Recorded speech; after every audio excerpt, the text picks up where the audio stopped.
The Order 1886 is based in what we call Neo-Victorian London, and we coined that term because we needed to separate ourselves from what people would assume of that era. And Neo-Victorian is really new Victorian for us, and new meant that we were going to instill new things in there, new stories and new technology. The interesting thing about Victorian era London was that it was an epicenter for change in the world. It was during this time where there was a lot of trade happening, at the same time a lot of mystery, and we almost romanticized that period today, which made it very easy for us to infuse our storyline into that era. The only way for us to really understand London was to come here. So we made a big field trip. We brought in about 20 people, artists, producers, designers, because I really wanted them to understand what London meant. We took a lot of reference from places like Whitechapel, Mayfair, Westminster, all places that are depicted in the game, and also the texture of London, cobblestones, bricks, the way architecture is. We took about 37,000 pictures, video footage, about 150 gigabytes of data really that we went back with to the studio, and that's what we built, what the reference we built to rebuild London the way we saw it.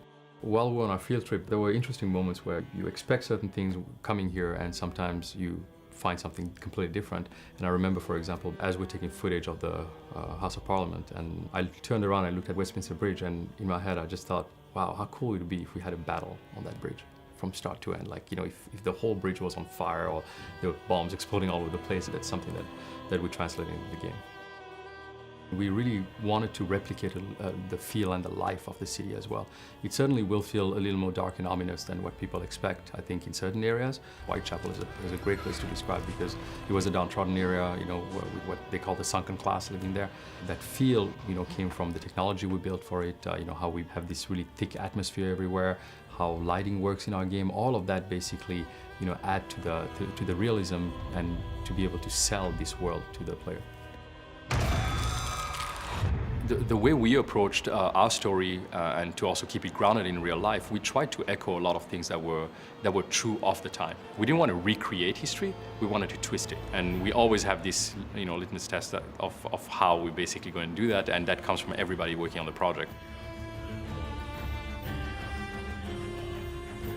It does seem to me that what you've been able to capture here is the sort of dark, inward-looking, claustrophobic atmosphere of this city, which is, very poorly lit at night, which has streets which are slippery with filth.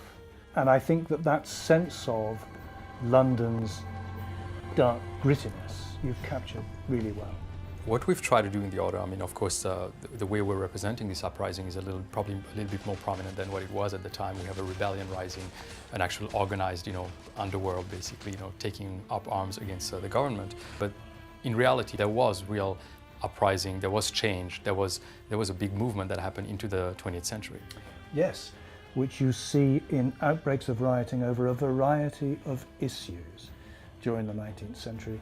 Sometimes over the way the police are policing the city, often over politics. And so you've got a sense where London is, as it were, a city to some extent, at certain moments in time, a city on the edge, where it appeared at war with itself.